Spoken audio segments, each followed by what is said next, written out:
My job at Midnight Rentals was simple: rewinding tapes and ignoring the smell of mold. It was a dying business, an analog graveyard in a digital world. But one rainy Tuesday, the graveyard coughed something up.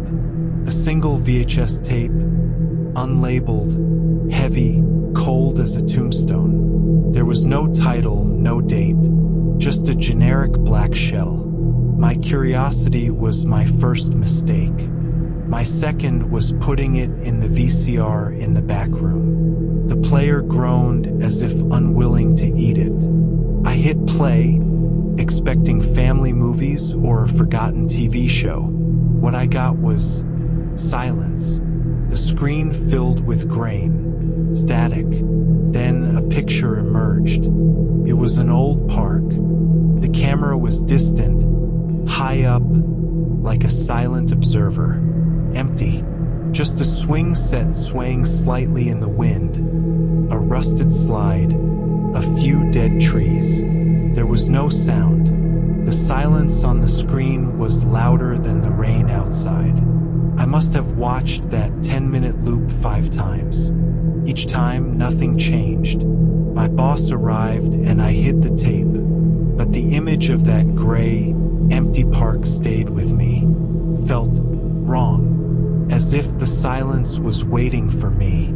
I took the tape home. I watched it again in my bedroom, lights off. The 6th time, the 7th. I started focusing not on the swing, but the tree-lean in the background. My heart skipped.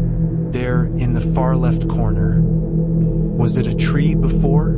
It was too dark, too straight. A smudge on the lens? No, it was a figure. A silhouette maybe 50 yards away. The 9th watch.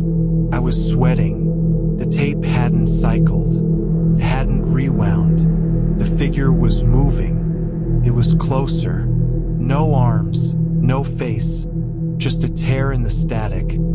A bipedal shape standing just outside the swing set I had been watching hours ago. It was facing the camera. It was facing me.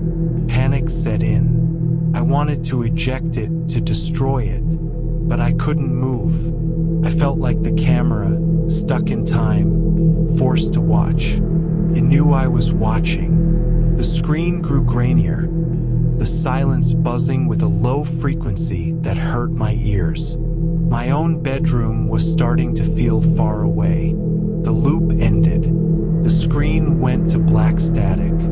The low hum stopped.